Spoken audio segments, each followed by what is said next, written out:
Gálatas capítulo 6, verso 6, verso 7, amados, e 8. Não vos enganeis, porque Deus não se deixa escarnecer, pois tudo que o homem semear, isso também se fará. Porque quem semeia na carne, da carne se fará a corrupção. Mas quem semeia no Espírito, do Espírito, ceifará a vida eterna. E Paulo termina o pensamento dizendo: e não nos cansemos de fazer o bem, porque a seu tempo ceifaremos, se não houvermos desfalecido. Eu quero abençoar a sua vida mais uma vez, antes de nós recebermos a palavra de Deus. Senhor, eu proclamo agora os anjos do Senhor liberados neste lugar, amarrando todo o espírito que rouba a palavra. Está proibido de roubar a palavra nessa manhã, mas a palavra vai e não voltará vazia, mas ela fará o que lhe apraz. Eu libero os ouvidos e a mente, eu libero o coração. Todo endurecimento, eu aplico o sangue de Jesus. Todo tampão nos ouvidos seja arrancado também pelo mesmo sangue, o sangue de Jesus sobre o pregador e sobre os ouvintes da palavra. Deus, eu honro a tua palavra. Nós honramos a tua palavra. Ela é o centro da nossa adoração. Nós a recebemos nessa manhã. Diga comigo, eu recebo esta palavra no meu espírito. Pode sentar em nome de Jesus.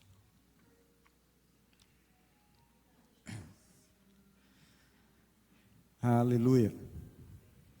Que privilégio nosso de estarmos reunidos mais uma vez no primeiro domingo de setembro, e nesse momento nós podemos partilhar juntos a palavra de Deus. Os pensamentos que o Senhor me deu começam da seguinte maneira: viver não é uma coisa sem consequências. Deixa eu dizer para os irmãos, não é possível você estar vivo no planeta e não estar plantando uma semeadura. Simplesmente não é possível. Todas as nossas ações e reações são simplesmente, elas não são simplesmente sem consequência. Elas formam hábitos em nós. Elas formam costumes que a gente passa a repetir, pois foi a maneira que a gente aprendeu a viver. Vou ter que trocar o microfone. Se você está vivo, você não consegue evitar uma semeadura. Se você está vivo, você está semeando. Muitas vezes inconscientemente, mas você está semeando.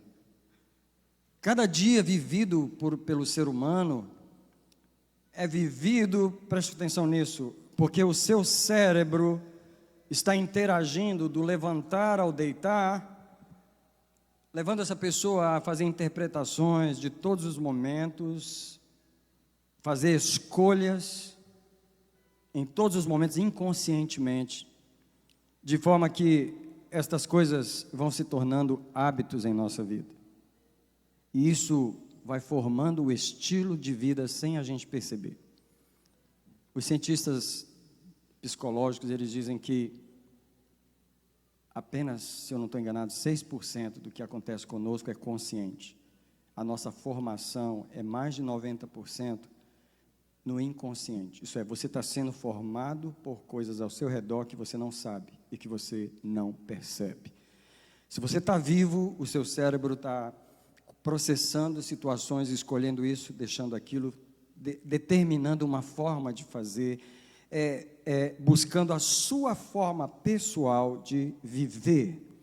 É incrível como Deus, Ele foi tão corajoso em criar o ser humano, que é um ser tão independente. É tão independente um ser humano, porque ninguém processa uma mesma situação da mesma forma. Deus sabe muito bem que se Ele tiver 10 pessoas para lidar, Ele vai ter que lidar com 10 situações diferentes. Deus, ele respeita a individualidade de cada um, Ele caminha a individualidade de cada pessoa, e Ele está preparado para observar como cada um processa o seu estilo de vida. uma coisa que a gente não percebe é que nós fabricamos o nosso estilo de vida inconscientemente. O estilo de vida é uma coisa inevitável de cada um de nós praticar, entendeu? Por exemplo, todos nós temos que cozinhar, mas nem todo mundo cozinha igual, é diferente. Todos nós temos que escovar o dente, mas ninguém faz isso igual. Todos nós temos que ler, interpretar, temos que sentir. Ninguém faz as coisas do mesmo jeito. Cada pessoa tem o seu próprio estilo de vida. E o estilo de vida é como nós vivemos a vida. E na maioria das vezes, ele é inconsciente. Você não percebe que você tem um determinado estilo de vida. O título da minha mensagem nessa manhã é: o problema não está no Evangelho, o problema está no estilo de vida com que nós vivemos o Evangelho. Todos nós aqui lemos a mesma Bíblia, nós lemos os mesmos versículos, o mesmo Salmo 23, nós conhecemos a mesma Bíblia, nós recitamos os mesmos versículos de cor. Porém, quando a gente vai para casa, cada um de nós vive uma vida diferente. Você aplica o Evangelho da sua maneira. Você aplica o Evangelho no seu estilo de vida. E dependendo do estilo de vida que você vive, ou você potencializa o Evangelho, ou você colhe os frutos do Evangelho no estilo de vida, ou você anula o poder do Evangelho apenas no estilo de vida. É incrível como que o Espírito Santo falou isso comigo várias vezes durante essa semana, e ele repetia: o problema está no estilo de vida. Então, nos poucos minutos que restam, eu quero caminhar com você no estilo de vida que nós tínhamos anterior a Jesus, anterior a Cristo chegar em nossa vida. Como você está em Gálatas, espero que você ainda esteja, vai 2 páginas para frente, ou uma página, e vê Efésios, capítulo 2, porque o apóstolo Paulo está descrevendo no versículo 2 e 3, o estilo de vida que nós vivíamos quando éramos sem Cristo. Efésios 2, versículo 2, Paulo diz: nos quais outrora andastes, segundo o curso deste mundo, está aqui um estilo de vida, segundo o príncipe das potestades do ar. Ele formou o estilo de vida das pessoas e elas nem percebem que ele está formando. Do espírito que agora opera nos filhos da desobediência. Paulo está dizendo: vocês andaram aqui. Verso 3, entre os quais também nós antes andávamos como? Nos desejos da nossa carne, fazendo a vontade da carne e dos pensamentos. Esse era o nosso estilo de vida. E éramos, por natureza, filhos da ira como os demais. Deixa eu dizer para os irmãos, nós aprendemos muitas formas de viver antes de encontrarmos a Cristo. Por favor, eu não sei quantos anos você já tem de cristão, mas deixa eu me dizer que o fato da gente entrar na igreja não muda automaticamente o nosso estilo de vida. Você viveu 40 anos lidando com as finanças daquela maneira, aí você se converte, agora você vai lidar com finanças totalmente diferente, automaticamente você, como se fosse colocado um chip novo em você, quando você vai trocar de companhia telefônica, que eles pegam o telefone e colocam um novo chip, e agora a companhia pode funcionar no seu telefone. Não é assim que acontece na vida espiritual. Tipo, você lidou com as finanças daquela maneira durante 40 anos. O mais provável é que você vai estar em Cristo, lidando com as finanças da mesma forma que você lidava antes. Algumas mudanças, algumas melhoras, mas a tendência é manter o estilo de vida. O estilo de vida em relação à comida. Você comia de uma determinada maneira, lidava com o seu corpo de uma determinada maneira. Você vem para Jesus, não significa que a partir do momento que você sai do altar ali, agora você vai lidar com o seu corpo totalmente diferente, você vai ser completamente sábio em relação... Isso não acontece. O mais provável é que você vai lidar com a vida nova no estilo de vida velho.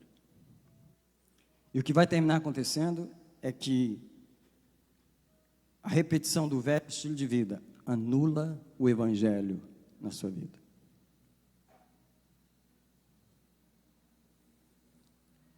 O ritmo de trabalho que tinha antes de ter Jesus, a forma de conduzir a família, a forma de conduzir o casamento, de olhar, a forma de criar os filhos, a forma de lidar com os amigos, é um estilo de vida que você construiu a vida inteira, e agora só porque você é crente, você vai mudar completamente o estilo de vida?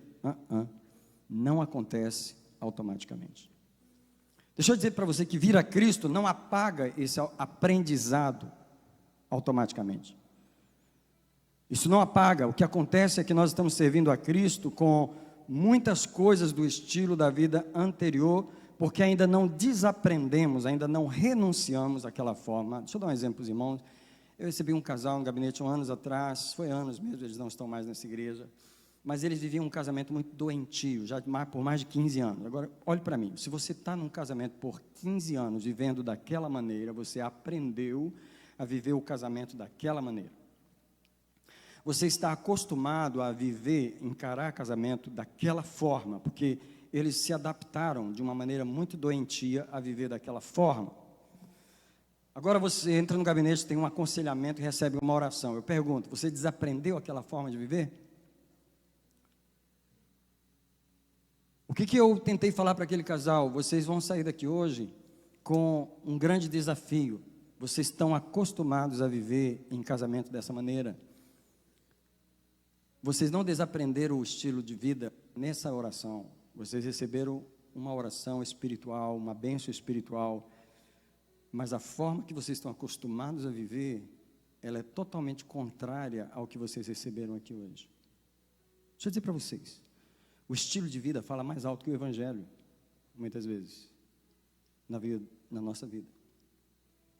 Porque nós aceitamos o evangelho tecnicamente, Jesus salva, sim, eu creio, mas ele não me salvou ainda. Nós aceitamos a doutrina, nós entendemos a doutrina, mas nós não conseguimos muitas vezes colocar a doutrina na segunda-feira. Na terça-feira, viver aquela nova forma de pensar, de agir. É fácil, não é fácil renovar a mente, mas você recebe essa palavra de Deus, e por que você tem que ler a Bíblia tantas vezes e o resto da vida você tem que ler a Bíblia? Você está tentando forçar a sua mente a se alinhar com a palavra de Deus e mudar uma coisa só, o seu estilo de vida. Porque acreditar no certo, você já acredita. Até se pedir para você pregar, você prega. Você vai falar tudo certinho. Mas se passar um mês com você, vai verificar que você não consegue exatamente viver aquilo. Porque entender a mensagem é uma coisa, mas viver aquilo no estilo de vida é outra coisa. Então, o Espírito Santo falava comigo, o problema não está no Evangelho, ele está no estilo de vida. E tem uma coisa que eu quero ler com você, 1 Pedro 1,18, porque ali fala duas coisas, uma coisa muito boa e uma coisa muito ruim. A coisa muito boa que fala em 1 Pedro 1,18 é: não foi com ouro, nem prata, nem coisas perecíveis, que fostes resgatados da vossa vã maneira de viver, que por tradição recebeste dos vossos pais, mas com o precioso sangue de Cristo. Só a coisa boa que está falando é que o sangue de Cristo nos resgatou, mas a coisa ruim que está dizendo é que nós recebemos dos nossos pais uma vã maneira de viver, que é um estilo de vida. Irmão, você não precisou nem querer aprender, você foi obrigado a aprender com seus pais a forma de viver. Uma senhora da igreja de Marlborough, ela me passou uma mensagem dizendo: pastor, os pais do meu marido chegaram, eles estão comigo há uma semana, E agora, pastor, eu comecei a entender por que que ele é assim. Porque uma semana só já foi possível revelar de onde vem o estilo de vida dele. Vem da casa dele, vem dos pais. O sangue de Cristo nos libertou da nossa vã maneira de viver, que por tradição recebemos dos nossos pais. Deixa eu te falar, tem muita coisa para mudar. Irmão Silviano, não faça uma transformação na igreja agora não, deixa a coisa aí, porque senão vai atrapalhar a mensagem, tá bom?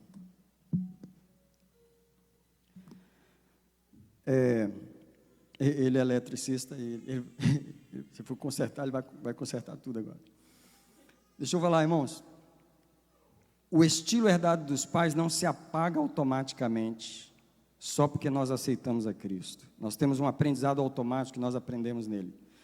Deixa eu te falar uma outra coisa. Toda fase da nossa vida estabelece um estilo de vida.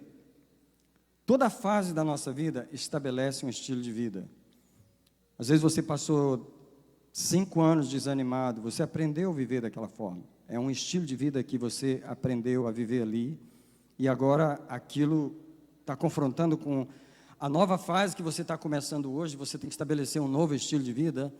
Os irmãos que renovaram a sua aliança com Deus nessa manhã, precisaram renovar, porque o estilo de vida que você estava afastou você da comunhão, e agora você tem que estabelecer um novo estilo de vida.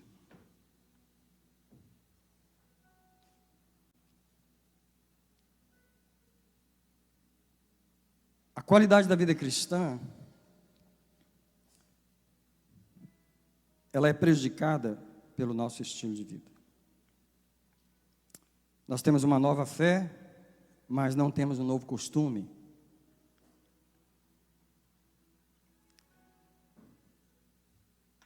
Nós temos novos recursos de Deus, mas não temos uma nova forma de administrar as finanças. Nós temos novos filhos nascidos na casa de Deus, mas não aprendemos ainda a nova forma de educá-los, de criá-los no temor do Senhor. Nós temos um novo livro, todo mundo recebeu um manual para viver, estabelecer um novo estilo de vida, mas a gente vive como se ele não existisse.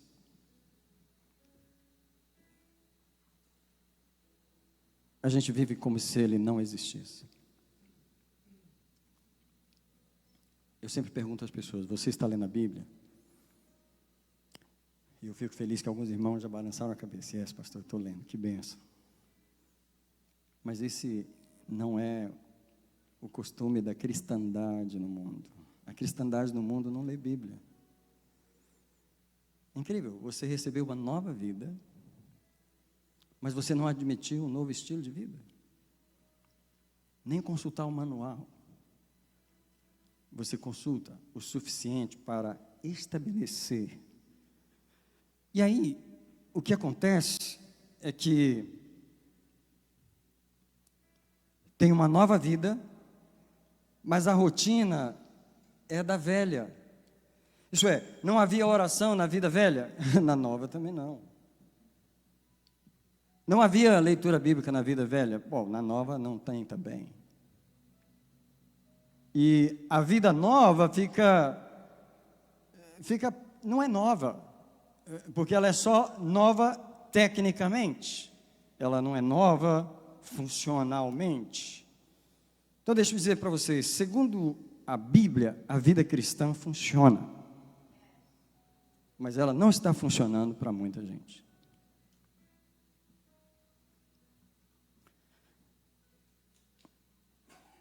Um pastor me procurou dizendo: olha, eu estou me divorciando essa semana, eu vou sair de casa de 1º de setembro e até o fim do mês eu estou fora do ministério. Minha pergunta é: o que ele vem fazendo da vida espiritual nesses últimos, vou colocar só 10 anos, que ele está pastoreando, o que ele vem fazendo do evangelho, sendo que ele não foi capaz de mudar a dureza do coração? Porque divórcio é o seguinte: a resposta do divórcio foi a mesma que Jesus deu para os fariseus, é a mesma, não mudou.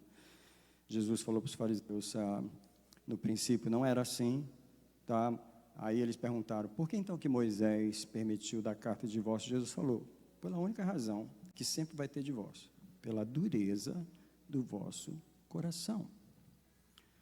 Quando é que uma pessoa divorcia da outra? Quando ela endurece o coração com a outra, tá?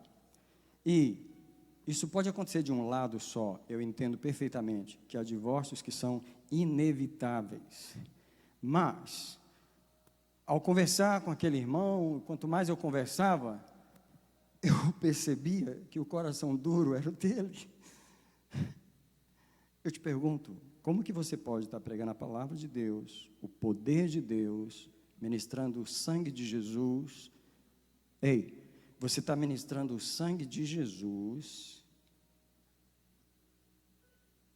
que limpa corações, qualquer ferida. Este sangue, ele não é técnico, ele funciona. Mas como é que você está ministrando o sangue de Jesus? Você está pregando essa mensagem correta, você tem a técnica correta, mas ela não está funcionando em você. Aqui está o grande perigo, o grande engano da vida espiritual é essa, que porque a gente fala o discurso correto, a gente pensa que já assumiu o estilo de vida. Se você começa a falar muito sobre oração, você já pensa que você ora. Não, você só está falando a respeito. Você não ora, você só fala do assunto. Você pode falar muito em ações e não fazer nada. Não é um problema técnico que o evangelho não funciona.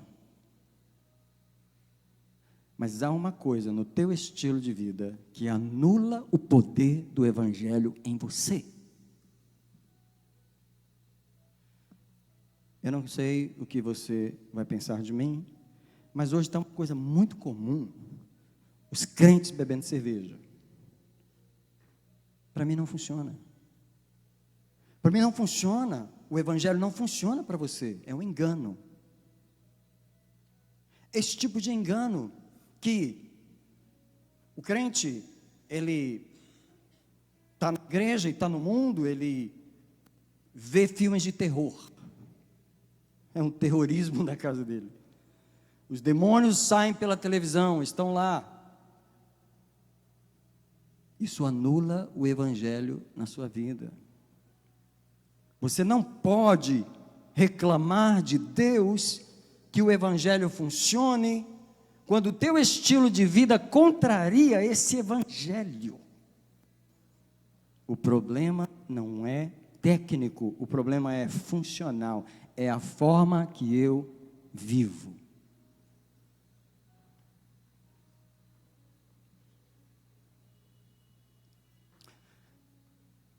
Quem sabe passar calor aí? Fala glória aí, irmão. Eu vejo alguns irmãos desesperados, vou morrer, pastor, vou morrer. Vai não, vai morrer não.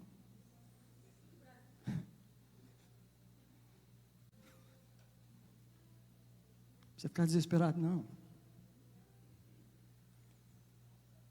O nosso estilo de vida anula a funcionalidade do evangelho. O evangelho funciona. Ele é o poder de Deus para a salvação de todo aquele que crê.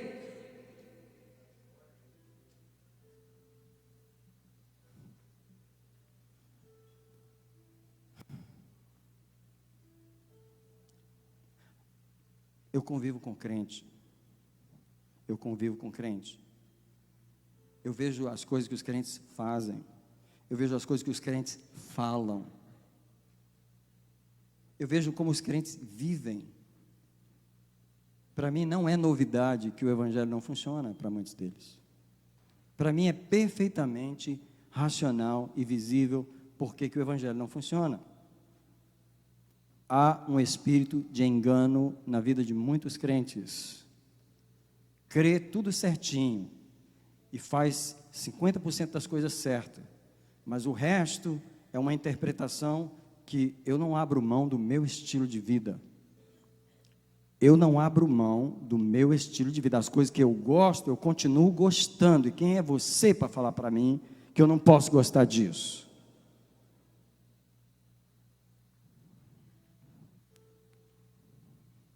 O Evangelho funciona quando a gente vive o Evangelho como um estilo de vida.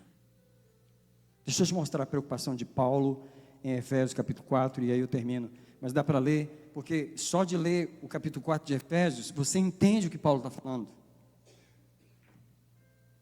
Porque Efésios é assim, você lê o capítulo 1, 2 e 3, é só a maravilha do mistério, do milagre do Evangelho, é só as grandiosas coisas que Deus fez por nós. Quando chega no capítulo 4, o apóstolo Paulo começa a falar da vida prática. Ele começa no verso 17, eu digo, testifico no Senhor, para que não andeis mais como andam os gentios. Mas os crentes, muitos, parecem com os gentios, entenebrecidos no entendimento, separados da vida de Deus pela ignorância que há neles. Eu quero ler o versículo 25. Deixai a mentira, falai a verdade, cada um com seu próximo. Paulo está falando, se você é crente, muda o seu estilo de vida.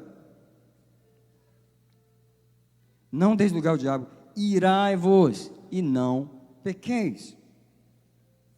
Não se ponha o sol sobre a vossa ira. Aquele que roubava, não roube mais, mas trabalhe, fazendo com as mãos o que é bom, para que tenha o que repartir. Paulo está falando do estilo de vida, ele não está falando mais de doutrina, ele não está falando mais se você acredita no chamado, ele não está falando mais, ele não está fazendo mais a oração do capítulo 1, onde ele está orando para que o Deus de nosso Senhor Jesus Cristo vos abençoe com o espírito de sabedoria e revelação, no pleno conhecimento dele, para que possais saber quais são as riquezas da sua graça e o chamado da sua vocação. Paulo não está falando da técnica do Evangelho, da revelação do mistério, Paulo está falando da vida da segunda-feira. Pare de mentir, pare de roubar. É claro que Paulo está falando de uns pecados aqui muito óbvios, mas ele prossegue: não saia da vossa boca nenhuma palavra torpe. Não levanta a mão quem já ouviu um crente xingar, porque eu ouço crente xingar toda hora, eu ouço os crentes xingar. O Evangelho para ele mudou, mas o estilo de vida dele não mudou, a linguagem dele não mudou. Ei, você está anulando o Evangelho com esse estilo de vida, só com o que fala. Paulo segue adiante dizendo, no verso 28, toda amargura, cólera, ira, gritaria, blasfêmias, sejam tiradas, bem como toda malícia. Eu não sei você, mas quando eu leio a Bíblia, eu paro para pensar. Quando eu leio a Bíblia, eu sou impactado pelo que ela está dizendo.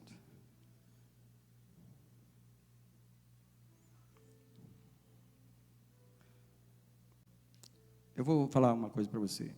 Como pastor, eu tenho duas opções. Eu posso pregar a técnica do Evangelho, ministrar a bênção apostólica sobre você, e não me importar com o que você está fazendo durante a semana, e fazer isso durante anos. Contemplar os demônios agindo na sua vida, contemplar as doenças destruindo seu corpo, contemplar os demônios destruindo sua família, e eu continuar pregando a técnica do Evangelho a cada domingo, ministrando a bênção apostólica em você, te dando a Santa Ceia, mandando você embora, sem ter coragem de botar o dedo no teu estilo de vida e dizer para você, o teu estilo de vida está anulando o Evangelho na sua vida. Eu posso fazer isso? Ou eu posso pregar de um jeito que você não vai gostar muito do que eu estou falando, e você fica olhando para o teto quando eu estou falando, porque é difícil você ser chocado, porque o que está te chocando não é o que você acredita, o que está te chocando é que você sabe que o seu estilo de vida está contrariando o Evangelho. Paulo continua, andar em amor. Aliás, no versículo 32, sede bondosos uns para com os outros, sede compassivos, perdoando-vos uns aos outros. Paulo está falando do estilo de vida. Sede imitadores de Deus, como filhos amados, andar em amor, no capítulo 5, verso 2. Versículo 3, mas a prostituição e toda impureza ou cobiça nem sequer se nomeie entre vós, nem baixeza, nem conversa tola, nem gracejos indecentes, coisas estas que não convêm, antes, ações de graças. Paulo continua pelo capítulo 5 inteiro. Eu quero pular para o versículo 15 do capítulo 5. Vede como andais.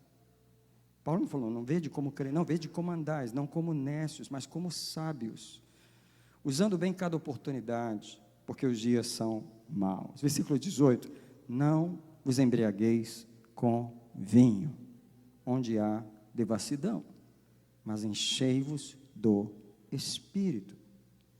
Falando entre vós com salmos, hinos e cânticos espirituais. Paulo está falando da minha vida na segunda-feira, no dia que não tem culto. Paulo está falando para mim no dia da quinta-feira, no dia que não tem culto. Paulo está falando para mim da minha forma de viver. Paulo não está falando para mim da teoria do Evangelho. Paulo está falando para mim da forma que eu estou vivendo o Evangelho durante a semana, e ele diz, dando graças por tudo, sujeitando-vos uns aos outros em amor. Paulo não para. Ele continua no versículo 22, onde ele vira para as mulheres e fala, mulheres, submetei-vos a vossos maridos como ao Senhor.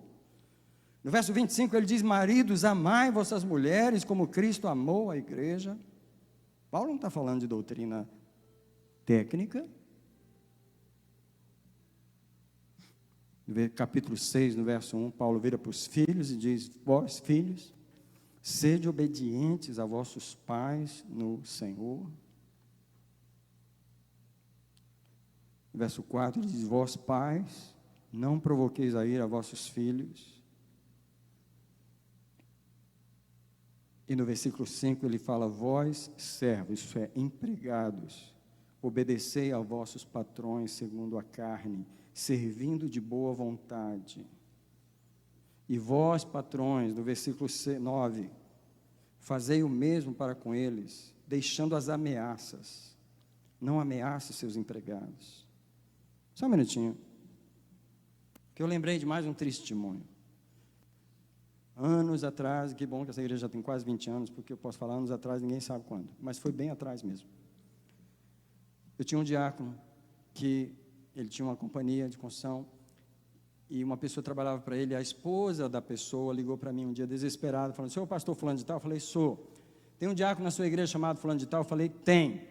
Ele falou assim, por favor, fala com ele para parar de ameaçar o meu marido, de levar ele na imigração. Eu falei, como assim, minha senhora? Ele está ameaçando de levar o meu marido na imigração, por causa disso, daquilo outro. Eu falei, o meu diácono está ameaçando o seu marido de levar ele... É, pastor, é isso mesmo. Um diácono. Ela não estava questionando se ele acreditava que Jesus vai voltar. Ela não estava questionando se ele acreditava no batismo com o Espírito Santo. Ela não estava questionando se ele acreditava. Ela estava questionando no estilo de vida do trabalho. Um patrão que ameaçava os empregados e se dizia crente.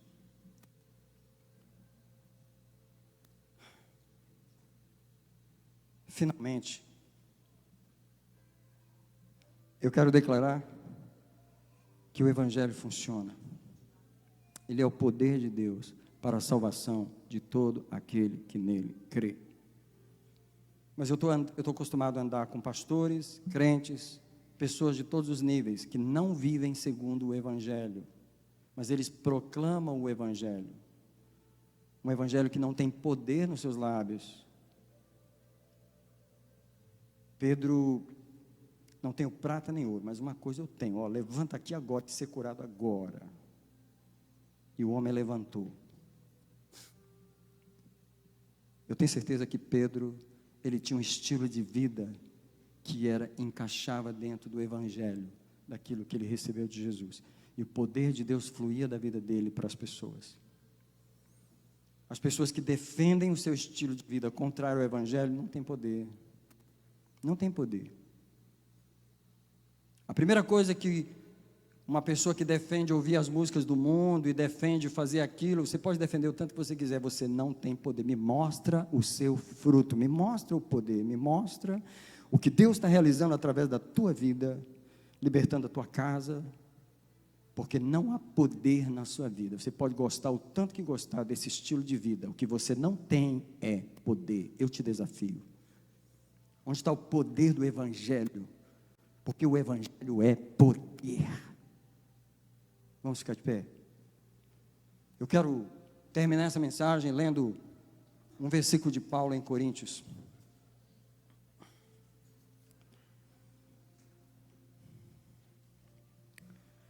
Paulo diz para os coríntios que quando ele foi pregar, em 1 Coríntios, no capítulo 2, quando ele foi pregar aos coríntios, ele falou no versículo 4. Vou começar no capítulo 2, versículo 1 de 1 Coríntios. Paulo disse: quando eu fui ter convosco, anunciando-vos o testemunho de Deus, isso é, eu fui anunciar o Evangelho, eu não fui com sublimidade de palavras e sabedoria. Não vou explicar grego para vocês, não vou explicar sobre hermenêutica, eu não vou explicar sobre teologia isso, teologia aquilo. Paulo falou, eu não fui com sabedoria de palavras, porque eu nada me propus a saber senão Cristo crucificado. Eu estive convosco em fraqueza e em grande temor, e a minha linguagem e a minha pregação não constituíram em palavras persuasivas, mas em sabedoria, na demonstração do Espírito e do poder, para que a vossa fé não se apoiasse na sabedoria dos homens, mas no poder de Deus. Eu quero convidar nesse altar todas as pessoas que querem viver um evangelho de poder. Eu quero convidar nesse altar todas as pessoas que querem viver um estilo de vida onde o poder de Deus flui de você.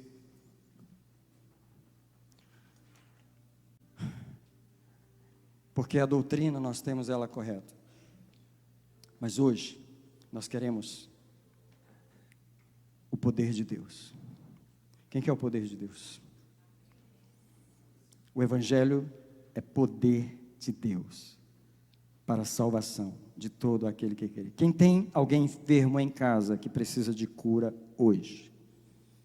Quem tem um parente que não é crente precisa de libertação hoje?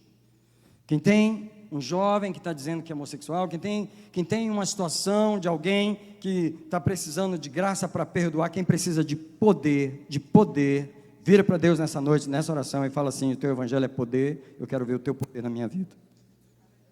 Eu não estou numa igreja que fica pregando só doutrina, eu estou numa igreja que reclama o poder. Agora, se tem alguma coisa no meu estilo de vida que precisa mudar, eu quero mudar nesse altar nessa manhã. Se eu fico falando mal das pessoas e quebrando o evangelho, eu quero me arrepender nesse altar. Se eu fico fazendo isso ou aquilo que confunde o evangelho, ou que anula o evangelho, eu quero me arrepender nesse altar. E alguém pode começar a falar com Deus nesse lugar e dizer, Deus, eu quero um evangelho de poder. Quero um evangelho de poder.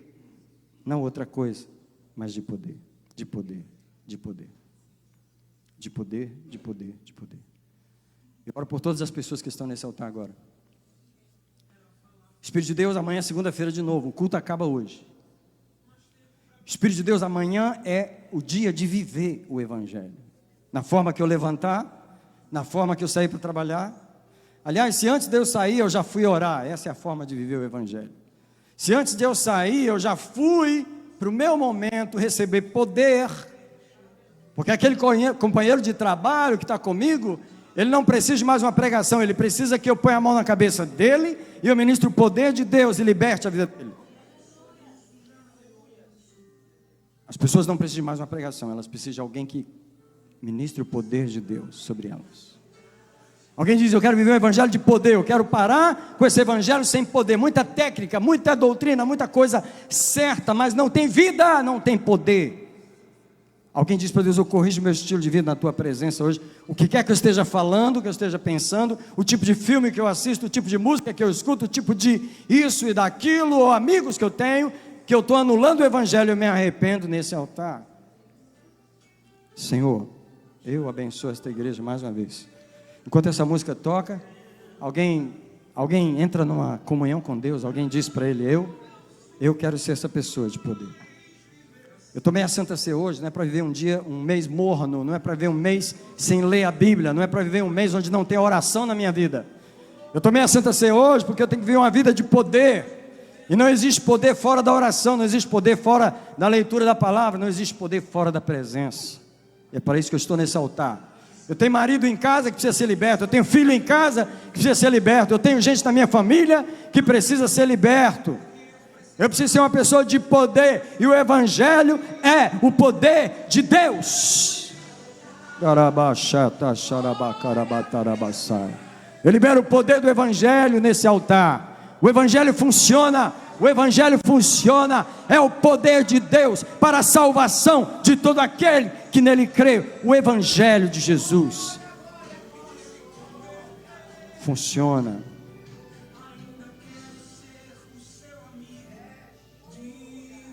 Deus está falando, se você entrar no quarto, entrar em comunhão comigo e viver uma vida profunda comigo, você vai ver o poder do Evangelho.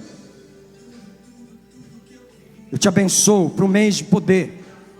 Setembro não vai ser um mês arrastado. Setembro não vai ser um mês amarrado.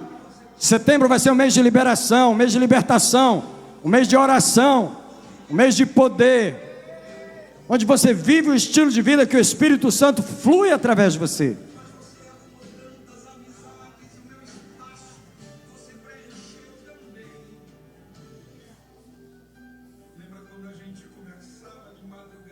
Onde está o poder? Onde está o poder? Onde está a libertação?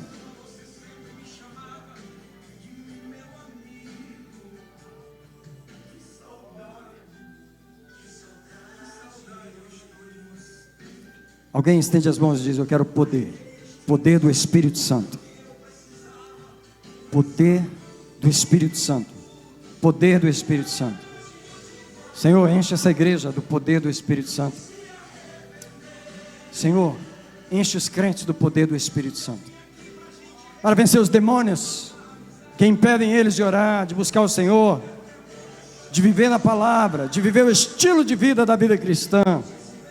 Eu proclamo o poder de Deus sobre você. Desça do Espírito Santo a porção do poder de Deus. Agora deixa eu dizer uma coisa para vocês. Nessa manhã, o Senhor gostaria que eu desse a oportunidade para qualquer pessoa se reconciliar com o Senhor nesse altar. Todo culto é uma oportunidade de começar de novo. Durante a Santa Ceia, alguns irmãos já reataram sua aliança com o Senhor. Parabéns. Irmão, a igreja não veio só fazer mais um culto e ir para casa. O culto é uma oportunidade para a gente religar com Deus. Deixa eu te falar, se hoje fosse o último culto, é a última oportunidade. Essa oportunidade vai parar, ela vai acabar. Ninguém vai fazer mais apelo depois da vinda do Senhor. Mas hoje, mais um apelo, mais um apelo. Quem quer vir no altar? Quem quer vir no altar, entregar a Jesus? Quem que ama Jesus? Quem está com o coração desejoso por Ele? Quebra essa barreira aí onde você está, pula aqui na frente e diz, Senhor, eu vou te adorar. Isso não quer dizer que você tem que ser membro dessa igreja, mas quer dizer que você está reatando seu relacionamento com o Senhor. Isso mesmo, reatando seu relacionamento com o Senhor, e você vai servir o Senhor na sua casa, onde você estiver. Irmãos, essa é uma manhã de renovação de vida espiritual. Assim como a irmã está dando testemunho diante do Senhor, diante de nós, mais alguém quer aproveitar para dar o testemunho. Dá o testemunho, fala, Jesus, 4 de setembro eu fui lá reatar minha comunhão. Eu não estava dizendo que eu sou forte, eu não estava dizendo que eu ia conseguir, eu não estava dizendo que eu ia me esforçar pelo meu esforço, eu estava dizendo que eu ia voltar para ti, e que eu ia deixar o teu poder fluir em mim, para que eu possa te servir. Se tem alguém aí que está dizendo assim, eu não vou porque eu não tenho força, e você acha que eu tenho? Você acha que eu estou aqui porque eu tenho força? Eu estou aqui porque o poder dele se manifesta em mim. Você acha que eu não já teria corrido do ministério se não fosse o poder dele? Você acha que se não fosse o Espírito Santo eu não já tinha abandonado isso? Eu já tinha largado? Nenhum homem tem poder, nenhuma pessoa tem força, mas o Espírito Santo funciona em nós. Olha, tem mais alguém? Aproveita. Eu me lembro, irmão, quando eu era criança, todo apelo eu corria na frente. Eu tinha um amor por Jesus, eu corria na frente, eu já tinha ido lá. Um dia um diácono me parou e falou assim, mas você não é o filho do pastor fulano? Eu falei, sou. Ele falou, mas você já não veio aqui? Eu falei, eu já vim, mas e daí? Deixa eu ir de novo, come on. Eu quero Jesus na minha vida. Irmãos, enquanto tem um correndo para o altar, tem tanta gente Tem tanta gente escondida no meio da multidão. E Jesus falando, poxa, você não teve coragem. Poxa, você foi covarde de novo. Poxa, eu falei com você de novo e você não foi lá. Podia mudar a tua vida naquele dia. Podia começar a enviar a graça naquele dia, mas você não teve coragem de dar o testemunho. Amado, comece a orar por essa irmã aqui, ministra sobre ela, porque o Senhor está fazendo.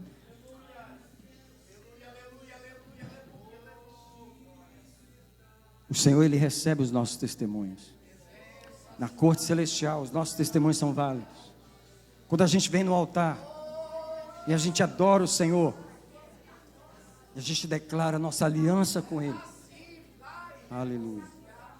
Ele começa a operar. Aleluia. Louvado seja Deus, pela tua serva. Obrigado. Obrigado. Yes. Yes, obrigado. Yes, obrigado. Yes. Yes, obrigado. That's right, that's right. That's right. Yes, yes, yes, yes, yes, yes. Yes, yes, yes, yes. Yes, Pai. Yes. Obrigado. Obrigado. Obrigado. Obrigado.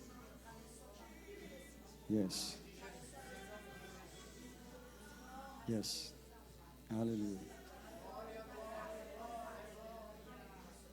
Aleluia. Eu estava aqui ontem de madrugada e Jesus começou a falar comigo. Você trabalha para mostrar o meu amor pelas pessoas. Eu amo os pecadores, eu amo as pessoas. Amanhã você vai pregar de novo porque eu te chamei para mostrar o meu amor. Eu amo essas pessoas, eu estou amando elas, eu amo elas até o fim. Você não pode esquecer que o mesmo Jesus que está amando as pessoas hoje é o que vai dizer, apartai-vos de mim, pecadores, para o fogo eterno, preparado para o diabo e seus anjos. É o mesmo Jesus. Ele hoje está amando sem fim, sem fim, sem fim. Quantas vezes você quiser dizer não para Ele, Ele continua te amando, Ele continua te amando, te esperando, te esperando. Mas vai ter um dia em que Jesus falou, agora chega, agora é a hora do meu juízo, agora é não. E eles vão clamar, Senhor, abre-nos a porta. Ele vai dizer, não vos conheço. O amor, não se engane com o amor de Jesus hoje, porque Ele está amando, porque Ele tem poder de enviar a alma para aquele lugar que só Ele pode enviar, entendeu? Então é sério a oportunidade. Eu abençoo a igreja nessa manhã com a graça do Senhor Jesus. O amor, se não fosse o amor do Pai. E a comunhão do Espírito, que é uma vida de oração em casa, para que você viva um evangelho de poder e não de técnica, de teoria. Eu te abençoo, vai em paz, em nome do Senhor Jesus.